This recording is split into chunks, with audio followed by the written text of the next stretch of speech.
My name is Audrey Whisker and I am the Principal Architect at Whisker Architecture. We are here to serve Victorian schools by creating physical spaces that support the values and pedagogical methods that they aspire to. With over 10 years of industry experience, I've spent the majority of my career specialising in education design. This is because I believe in the power of spaces to influence human behaviour, design to reflect our values, and education to enable the next generation. I couldn't do it alone though. Winnie, Neil and Michael will be intimately involved in many of our projects. This is a list of relevant project experience for the education industry.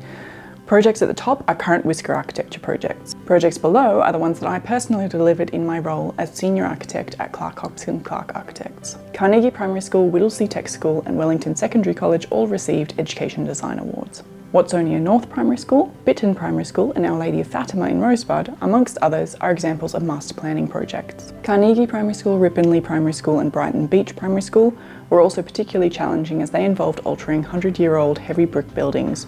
So we're very familiar with the structural and historical elements and statutory triggers associated with projects of that nature. Our experience on live school sites means that we understand the need for open communication, coordination and flexibility to ensure that the project runs smoothly and doesn't negatively impact the day-to-day operations of the school, particularly during the construction phase. Here at Whisker Architecture, we know how crucial communication is to ensuring a smooth process and a great project outcome, particularly during construction, and on an active school site and with complex stakeholder engagement. This attitude has fostered enduring relationships with our school partners, who entrust us with their visions time and time again. Education architecture is our passion and purpose, making projects like the $4.9 million Watsonia North Primary School a milestone in our journey as a studio. This project represents a continuation of our commitment to education design. Part of that commitment is a guarantee that the architect interviewing for the project will remain with the project from start to finish, including running all stakeholder engagement workshops and contract administration with the builder. It's also important to take a moment to recognise the great businesses that we work with on these projects. This brilliant team also has a wealth of experience on education projects and forms a vital component in our ability to mitigate risks and deliver high quality, on time and on budget designs. Cortese Consultants in particular brings much needed building services guidance and risk management to the project at an early stage. This is our why. We believe that every child deserves to feel safe, welcome, proud and included. To support that vision, we believe that education spaces must be safe. So by that we mean safe and inclusive for all. This means safe to use and creating a sense of safety. Visibility is a great tool here. They need to be accessible, both through universal design principles such as the space being simple and intuitive to use, as well as requiring low physical effort. The spaces should be diverse, not only in terms of the learning settings and the furniture that we provide, but also the group sizes supported. So we want these spaces to be looked after both in the sense of easily maintained spaces and materials, but also in the sense of a space that engenders a sense of community ownership. We really want people to be able to look after their schools. And finally, engaging. These are spaces that students are spending so much of their time in, and we want them to be engaging for users. We want it to be a space that is fun and interactive and inspiring. How our why plays out in a master planning process is an extensive analysis of the existing and the proposed conditions to fully understand the opportunities, constraints and impacts that we are proposing to make on a campus. In this example project, we've specifically looked at massing on site, outdoor learning and play, site circulation and project staging. So at this scale, we're really assessing the safety through line of sights, zoning of access through the fencing strategies, accessibility through layering networks of paths of travel and having a hierarchy to those paths of travel. Diversity of learning environments and the zoning of use ensures that we have zoning of certain play areas for each of the middle school, junior school and senior school. For example, making sure that we've got the zoning and diversity of learning environments through looking at making sure that we've got STEAM spaces and general learning spaces and informal spaces, making sure that everyone's got as equitable access to those specialised areas as possible.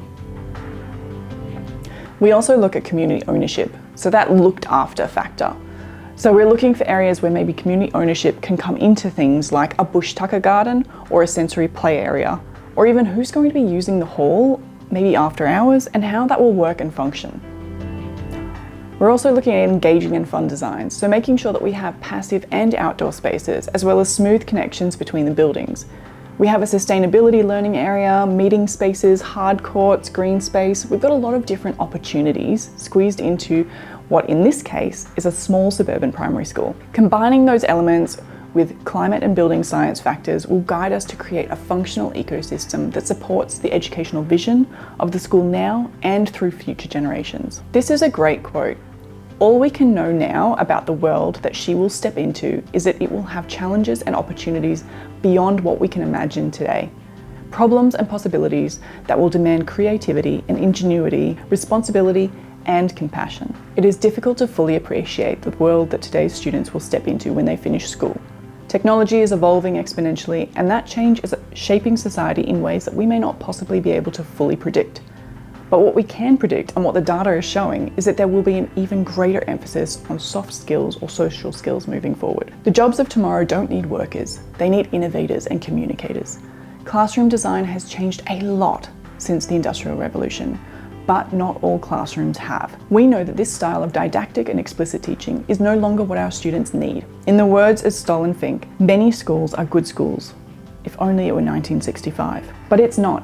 It's not 1965, so what are we going to do about it? How are we seeing these societal changes reflecting in the learning environments is a greater emphasis on communication, collaboration, and agility. These 5 learning setting categories were inspired by Linking Pedagogy in Space by Ken Fisher and the design thinking methodology. They encourage a diversity of learning styles across the curriculum and the learning day, and can and should be applied to indoor and outdoor learning environments, and to both the master planning and the detailed design process. An inquiry-led learning model is one of the most powerful tools that we know of to instill a love of lifelong learning. And if you have not yet seen the film Most Likely to Succeed, I highly recommend you watch it. It is based on a high school in the USA, but the power of learner-led education is truly compelling, and it really informs how we design our spaces. This is an example of how those learning settings are played out in a recent primary school project. We ran consultation with the school leadership, the school council, the students and the staff during this process. And in the words of a mentor of mine, we design with our clients, not for them. So we look forward to designing with each and every one of the schools that we work with to discover what their specific education vision looks like and translating that into a physical space.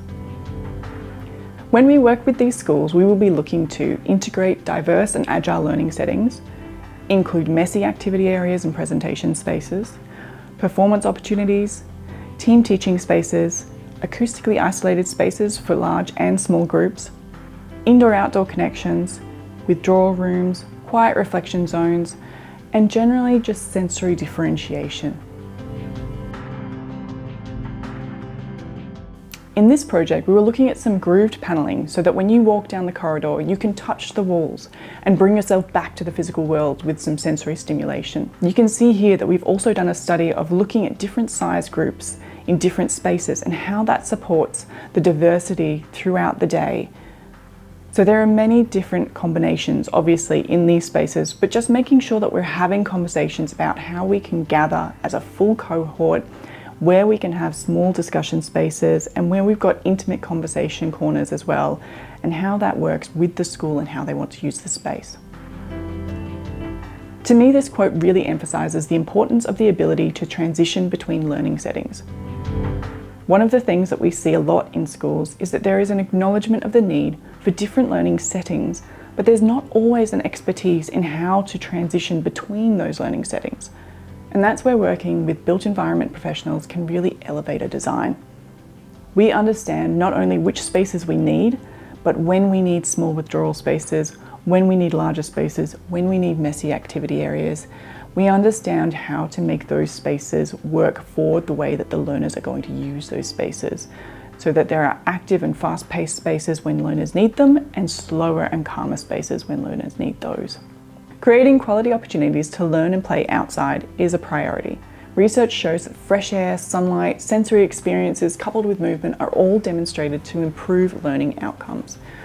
We believe that outdoor learning environments should be held to the same standards as indoor learning environments. They should be easily accessible, safe, designed for purpose, and for the intended learning setting. They should be learning environments, not just places that we thought of as, oh, we'll just throw some plants in there, or that's all right, somebody will put some play equipment there one day. Another key element of the example project that you see here is the visibility and supervision, not only within the building, but to and from the grounds. It's important to be able to keep that visibility so that there can be a lot more indoor-outdoor use and so that we can have passive supervision throughout the day. It's much safer that way. Environmentally sustainable design is an intrinsic part of the way that we design at Whisker Architecture. We start from first principles of waste not, want not. If there is a way that we can minimise demolition and construction waste in a sensible way, we will find it. This is typically the best approach for both the planet and for the budget. When we're starting to design a building, we take into consideration passive solar design. So this is the orientation and the shading with the passive heating and cooling opportunities and the thermal mass. When considered at the beginning of a project, these design elements are not only a lot easier to get right, but they minimise cost implications throughout the life cycle of the entire building. The use of 3D building information modelling, or BIM software, gives us the ability to accurately model and test environments in 3D during the design. Effective learning environments are at their best when the thermal comfort, the acoustic design, the air quality, the lighting, ergonomics, usability and accessibility are all in alignment with the pedagogical planning. In addition to all of this, as a certified passive house designer, we have the ability in-house to work with institutions to elevate their designs from a passive solar design with some active elements such as split systems, heating and cooling, but we also have the ability to elevate it through to a certified passive house design. So integrating principles to create a space that does not require heating or cooling. Please reach out if you're interested in a high-performance building. A school is not just an island. Just like we couldn't do what we do without our team, schools are most powerful as community hubs when they bring staff, students, parents and community members all together. We believe all school communities deserve a safe space where parents can get to know each other and to support each other and their school. In our firm, we call this our welcome hall. It's an area between the public realm and the private of the inner school grounds. It is a privileged space, and in a world increasingly obsessed with drawing lines in the sand, this is an act of hospitality. For some schools, this might be an internal gallery with tea facilities and access to school administration and uniform shops. For others, it might be a celebrated courtyard. We look forward to discovering what manifestation of this concept best serves each and every one of the schools that we work with. So what next? During a master planning process, we will investigate opportunities with the school and their community to refine the school's local identity and their vision for the future. Giving a voice to students and teachers through stakeholder engagement workshops will result in a much more robust design outcome than analysing the physical spaces ever would alone.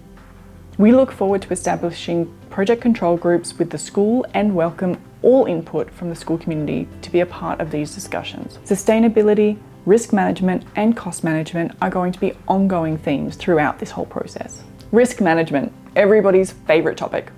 We understand that program is paramount, especially if those programs have been linked to commitments that have been given publicly. Our consultant team are very experienced and professional and very aware of the importance of fulfilling program commitments. Quality. We are familiar with education projects of scales anywhere from $200,000 all the way up to $10 million. And we understand what those budgets look like, but we also utilise NatSpec specifications and in-house cost management. Not only are we experienced in designing education budgets, but we're also familiar with value management processes. So when they are required, we're very familiar with working with cost planners, with registered quantity surveyors to make sure that we can continue to deliver the functionality in these spaces to the highest quality, but within budget. There are many moving parts to education and education architecture, as you've seen in this presentation. So thank you for sticking with me so far. It is our goal to bring together the three streams of the values-based design, the school's educational vision, and the client's project delivery needs into one interlocking system. We are passionate about delivering projects like this because we know just how important schools are to the formative years of a child, to laying the foundation for a love of learning, and to anchoring a community in uncertain times. Beyond the essential pragmatics, we look forward to engaging end users through injecting a sense of play into our designs, particularly in primary schools. It's so important to create spaces that are fun and engaging and interactive, where students can take ownership over their learning pathways and build skills through curiosity, investigation, and collaboration.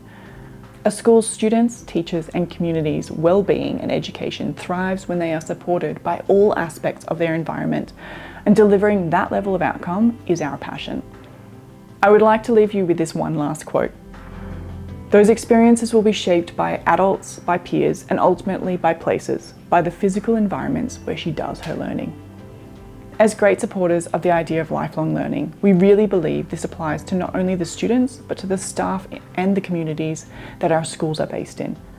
We have not stopped learning in this firm, and we never will, and I hope that that never ever happens. We will continue to be learning because we are lifelong learners, and we look forward to working with likewise minded people. Thank you for listening to this presentation. I hope this gives a bit more of an insight into Whisker Architecture and our approach to the pedagogical visions of future schools that we might work with. Please feel free to jump onto our website, whiskerarchitecture.com, for any further information. If you'd like to have a bit more of a chat with us, we can book in for a clarity call or a conversation with myself and see if we are a great fit for your next project.